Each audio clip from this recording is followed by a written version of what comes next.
wasiir ku-xigeenka wasaaradda dhalinyarada iyo ciyaaraha dowladda federaalka Soomaaliya Cismaan Aadan Dhuubo oo soo gaaray magaalada Jowhar ee xarunta gobolka Shabeellaha Dhexe ayaa qaar ka mid ah dhalinyarada ciyaaraha ee ku dhaqan magaalada Jowhar ee xarunta gobolka Shabeellaha Dhexe waxay ugu soo bandhigeen fantasi ciyaareed garoonka kubadda cagta ee magaalada Jowhar ee xaafadda Horseed waxaan halkaasi ka dhacday ciyaar qurux badan oo u dhacday sidan واسكت دفاعي بورتال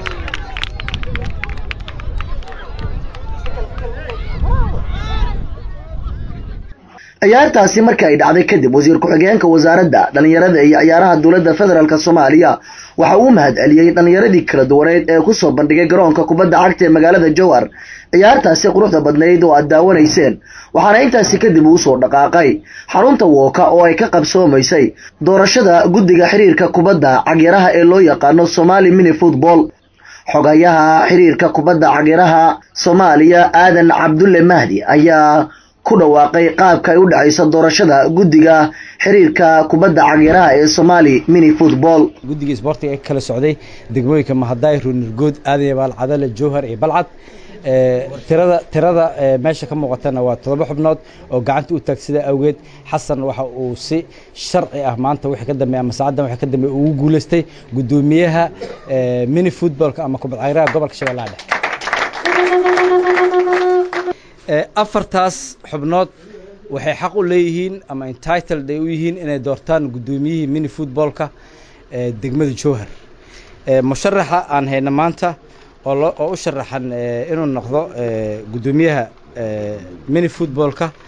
degmada Jowhar waa musharax Maxamed Cabdi Miiney waxaan rabnaa inaa u codeysaan xasan Axmed Cusable oo gudoomiye ku-xigeenka مصطفى معلم محمود oo gudoomiye ku-xigeen إدريس إبراهيم حسين oo xubin Cabdikariin Axmed Tifow Axmed Cusmaan Maxamuud iyo Abuukar Sheekh Qaasim waxaan halkan ugu direynaa hambalyo waana guddigii rasmiga ahaa oo aqoonsan yahay guddiga sare ee mini footballka Soomaaliya oo hogaaminaya maanta gudoomiye ku-xigeenka mini footballka Soomaaliya ahna kusimaha Cabdixaaq qaar ka mid ah ka soo qaybgalayaasha munaasabadda ayaa iyagana ka yiri goobta waxaan u mahadcelinayaa degmooyinka kale ee dawladda Jowharba walaaga sameeyeen 100% waa ku maasantihiin annaga oo gobolka Banaadir iyo Shabeellada Hoosena tartanaan hor yaalo cid u horeyso idin martiqaadi lahayd ma aniga ma Shabeellada Hoosa idinka dhawaan inaan ugu tashatiin waan u hambalyeynaa 100% gobolka Shabeellaha Dhexe doorashada oo ka dhacday maanta gudoomiyaha cusub ee guddiga xiriirka kubadda cagiraha ee Somali Mini Football ee gobolka Shabeellaha Dhexe Xasan Aashito ayaa isna ka soo jeediyay goobta mahadcelin waxaan aad ugu mahadcelinayaa cid kasta oo ka qayb qaadatay maanta in isboortigan iyo xiriirkiisa oo dhameystiran heer gobol iyo heer degmo oo halkan lagu diyaarin doono insha Allah heerkeeda gobol halkan lagu diyaariyay waxaan ballan qaadeena muddo kooban haddii Ilaahay yiraahdo sida marka horeba aan diyaarinay oo garoon si aan ku heli lahayn loo diyaariyo birihii wixii anaga diyaarsanay gudoomiye ku-xigeenka xiriirka kubadda cagiraha ee Somali Mini Football ahna kusimaha gudoomiyaha Cabdixaaq Maxamed Axmed ayaa sheegay in doorasho xalaal ay ka qabsoontay Jowhar waxa halka ka dhacday doorasho xalaal ah oo aan u jeedno oo qof saaran yahay aysan jirin oo gacan taag ah sida xiriirada kale anaga maniin xogayaa wuu sheegay 5 sano waaye xiriirada kale waa 4 sano 5 sanana waxaan la shaqeynaynaa Aashito iyo Maxamed Cabdi labadaba waa la shaqeynaynaa insha Allah waana ansixinay wasiir ku-xigeenka wasaaradda dhalinyarada iyo ciyaaraha dowladda federaalka Soomaaliya Cismaan Aadan Dhuubo ayaa isna u mahadceliyay guddiga xiriirka kubadda cagiraha ee lagu doortay Jowhar laakiin waxaan doonaynaa hadda in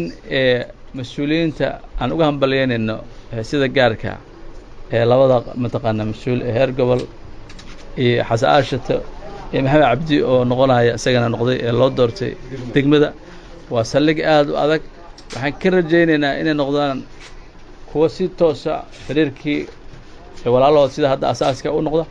iyo wasaaradda laftigeeda anaga si kastaba had noqotee wixii xaal ah iyo wixii soo kordhaba intiiba kuwana la socodsiiyay xiriirkan cusub ee Somali Mini Football waa xiriir muddo 7 bilood ka dhisan Soomaaliya waxaana intii uu jiray uu ku guuleystay inuu qabto horumaro dhanka ciyaaraha ah gobollo fara badan oo Soomaaliya ayuuna ka dhisay xiriiro kala duwan kuwaas oo kala shaqeyn doona arrimaha ciyaaraha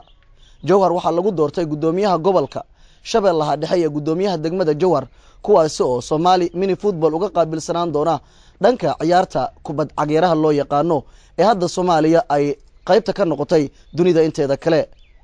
Cabdishakuur Cabdullaahi Axmed Cabdishakuur Shaasha Somali News TV Jowhar